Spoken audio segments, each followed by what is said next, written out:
Okay, so freedom in Singapore. Let's first start with national freedom. Well, Singapore as a nation represents a strong influence in the Asia Pacific region since many Asian countries depend on its economic development. Since Singapore is an island, it is more dependable on other countries' products, so it couldn't be considered totally independent from other nations. The top five import origins of Singapore are China, Malaysia, Hong Kong, and etc. Well, this means that these nations they not only are influenced on Singapore's economy, but also on Singapore's sovereignty.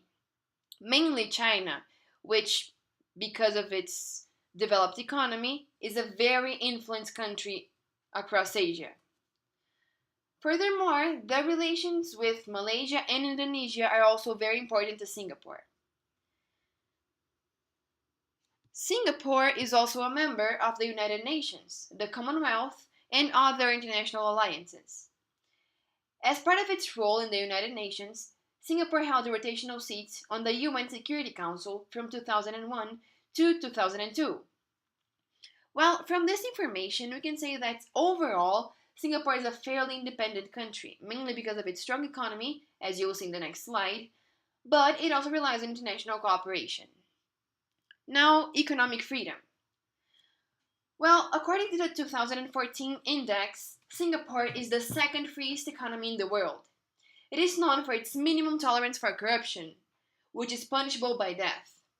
However, state ownership or involvement in key sectors remains considerable in Singapore. It is fairly easy and cheap to launch a business in Singapore. It takes from 3 to 4 days on average. Well, there is no statutory minimum wage, but wage adjustments are guided by the National Wage Council. In addition, inflation is also under control, which is one of the most important factors that makes Singapore's economy so strong. The government has also been opening the domestic markets to foreign banks, as you can see in the slide. Well, although Singapore lacks both agricultural and other natural resources, its location in the Asia Pacific region helped Singapore to be known as the Asian Tiger State due to its strong pro business and free trade environment. Singapore is also known as the Switzerland of Southeast Asia due to its finance and insurance industry, of course, its internal peace and stability, as well as its general prosperity. Now, political freedom. Well, since the day Singapore officially gained sovereignty on 1965, its politics has been dominated by the People's Actions Party, the PAP. Singapore's power structure is highly centralized. Most offices are administered by bureaucrats and not by politicians. Well, in theory, anyone can be elected in Singapore, which doesn't mean that anyone is really capable of being elected. The president is elected by the citizens of Singapore and, as the head of state, holds office for about 6 years. There are also three main opposition parties, as you can see in the slide: the WP, the SDA, and the SDP. Now, individual freedom. Singapore has a multiracial and multi-religious character, and the minorities are assured of equal representation in the parliament by the GRC system. Freedom of religion in Singapore is guaranteed under the constitution. However, the government of Singapore restricts this right in some circumstances. For example, the government has banned the Jehovah's Witness and the Unification Church. Well, this is because the government does not tolerate speech or actions that it deems could adversely affect racial or religious harmony.